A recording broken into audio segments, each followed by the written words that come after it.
5 साल की बेटी बाजार में गोलगप्पे खाने के लिए मचल गई। किस भाव से दिए भाई? पापा ने सवाल किया। गोलगप्पे वाले ने जवाब दिया, 10 रुपए के 8 दिए साहब। पापा को मालूम नहीं था गोलगप्पे इतने महंगे हो गए हैं। जब वे खाया करते थे तब तो 5 रुपए के 10 मिला करते थे। पापा ने जेब में हाथ डाला, 15 रुपए बचे थे। बाकी रुपए घर की जरूरत का सामान लेने में खर्च हो गए थे। उनका गांव शहर से दूर है। 10 रुपए तो बस के किराए में लग जाने हैं। नहीं भाई, 5 रुपए में 10 दो तो ठीक है, वरना नहीं लेने। ये सुनकर बेटी ने मुंह फुला लिया और बोली, अरे अब चलो भी पापा, नहीं लेने इतने महंगे। पापा के माथे पर चिंता की लकीरें उभर आई। अरे खा लेने दो ना साहब, अभी आपके घर में है तो आपसे लड़कर भी खा सकती है। कल को पराए घर चली गई तो पता नहीं ऐसे मचल पाएगी या नहीं, तब आप भी तरसोगे बिटिया की फरमाइश पूरी करने को। गोलगप्पे वाले के शब्द थे तो चुभने वाले, पर उन्हें सुनकर पापा को अपनी बड़ी बेटी की याद आ गई, जिसकी शादी उन्होंने 3 साल पहले एक खाते पीते पढ़े लिखे परिवार में की थी। ससुराल वालों ने पहले साल से ही उसे छोटी छोटी बातों पर सताना शुरू कर दिया था। 2 साल तक वह मुट्ठी भर भर के रुपए उनके मुंह में ठूसता रहा, पर उनका पेट बढ़ता ही चला गया और अंत में एक दिन सीढ़ियों से गिरकर बेटी की मौत की खबर ही मायके पहुंची।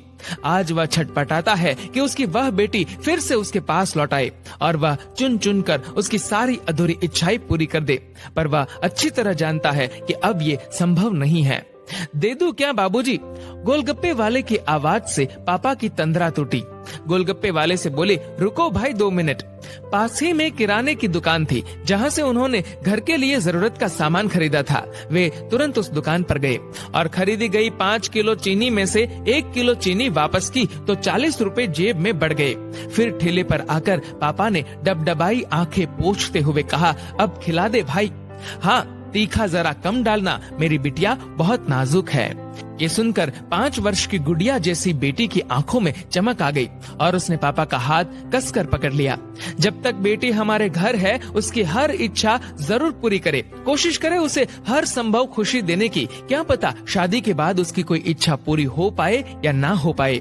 ये बेटियां भी कितनी अजीब होती है। जब ससुराल में होती है तब मायके जाने को तरसती है, सोचती है कि घर जाकर माँ को ये बताऊंगी, पापा से ये मांगूंगी, बहन से ये कहूंगी, भाई को सबक सिखाऊंगी और मौज मस्ती करूंगी। लेकिन जब सच में मायके जाती है तो एकदम शांत हो जाती है, किसी से कुछ भी नहीं बोलती, बस माँ बाप भाई बहन से गले मिलती है, बहुत खुश होती है, भूल जाती है कुछ पल के लिए पति और ससुराल, क्योंकि एक अनोखा प्यार होता है मायके में, एक अजीब कशिश होती है मायके में। ससुराल में कितना भी प्यार मिले, माँ बाप की एक मुस्कान को तरसती है ये बेटियां।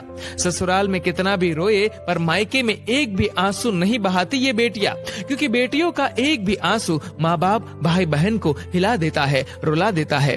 कितनी अजीब है ये बेटियां, कितनी नटखट है ये बेटियां, भगवान की अनमोल देन है ये बेटियां।